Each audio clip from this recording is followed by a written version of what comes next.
तो the boys का season finale का ट्रेलर आ चुका है और ये सीजन हद से ज्यादा बड़ा होने वाला है क्योंकि इसकी हाइप सारे रिकॉर्ड तोड़ने वाली है। क्योंकि द बॉयज के साथ साथ सुपरनैचुरल का फैंडम भी कुर्सी की पेटी बांध कर ये सीजन देखने वाला है। अब जिसने भी सुपरनैचुरल देखा है उन्हें समझ आ गया होगा कि मैं ऐसा क्यों बोल रहा हूँ।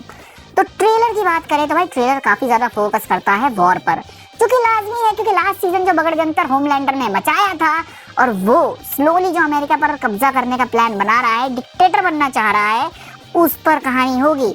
अब बात ये है कि ट्रम्प को किसी ने बताया क्या इसके प्लान के बारे में? देखो, वॉर के बाद जो सबसे बड़ा हिट लगा है वो लगा है हमारे हीरोज और स्टारलाइट को, क्योंकि वो लोग अभी तक टेररिस्ट की तरह ट्रीट किए जा रहे हैं। और ट्रेलर में वो नाजी इंस्पायर्ड कैंप्स भी दिखाई देते हैं जहां हमारे बॉयज को रखा गया था। अब बॉयज को किडनैप करके वहां रखा था, पर ये पल दो पल की स्टोरी है क्योंकि इसके बाद ट्रेलर में हमें दिखाई देता है कि वो लोग बुचर के साथ हैं। तो प्रोबेबली बुचर ने स्टारलाइट के साथ और जेनवी की उसकी नई गैंग के साथ मिलकर हमारे बॉयज को बचा लिया होगा। मेरे को बस ये देखना है कि किमिको कैसे रिएक्ट करती है जब जिसने उसे कंट्रोल किया है वही लौंडिया उसे टीम में देखने को मिलेगी।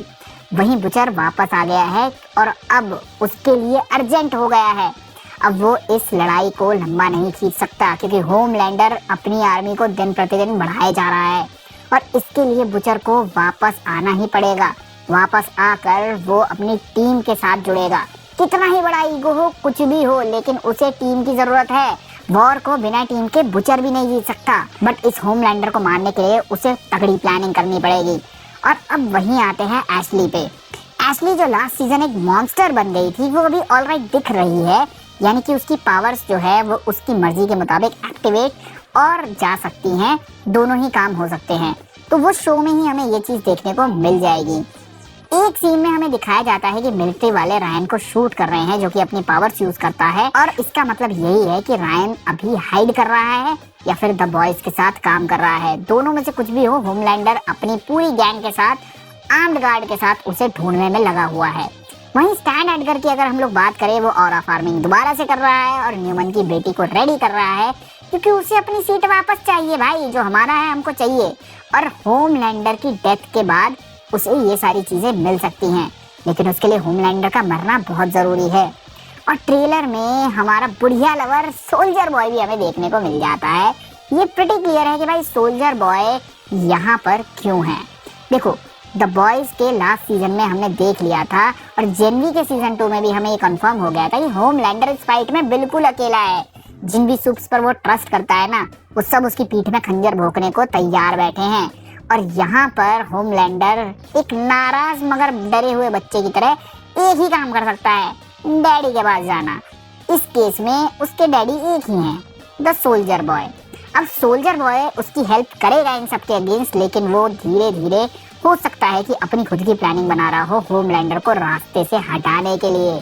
और वहीं सोल्जर बॉय के साथ हमें देखने को मिलता है जैरेड। अब ये एक्टर कोई भी रोल प्ले कर रहा हो, मैं कंफर्म ये बोल सकता हूँ कि भाई सबसे ज्यादा सोल्जर बॉय के साथ होगा इसके सारे के सारे सीन्स। देखो, एक्टर का इस स्टोरी में सबसे ज्यादा काम होगा सुपरनैचुरल के फैंस को नॉस्टैल्जिया हिट कराना। सुपरनैचुरल से थर्ड एक्टर मीशा भी सीजन में होने वाली है वैसे। वहीं एट्रियन का सीन और होमलैंडर का हवा में उड़कर लेजर मारने वाला सीन और सोल्जर बॉय को भी पीछे हटवा दिया गया है। कूल शॉट्स है भाई ट्रेलर के। बट अभी 4 महीने और एक सेकंड ट्रेलर आना बाकी है। तो तुम बताओ, तुम कितने एक्साइटेड हो बॉयज के सीजन फिनाले के लिए? पिछले सीजन जो भी बगड़जंतर हुआ, इस बार वो नेक्स्ट लेवल होने वाला है, खून खराबा और ज्यादा होने वाला है। तो कमेंट सेक्शन में अपनी अपनी गाथाएं बताना शुरू करो। मेरी तरफ से मैं और वीडियोस अभी लाऊंगा तुम लोगों के लिए द बॉयज के ऊपर ही। भाई सुपर हीरो कम्युनिटी में बहुत ज्यादा चीजें चल रही हैं, मार्वल, डीसी और अब द बॉयज। बहुत मजा आने वाला है। सब्सक्राइब कर दो, बहुत बातें करने वाले हैं।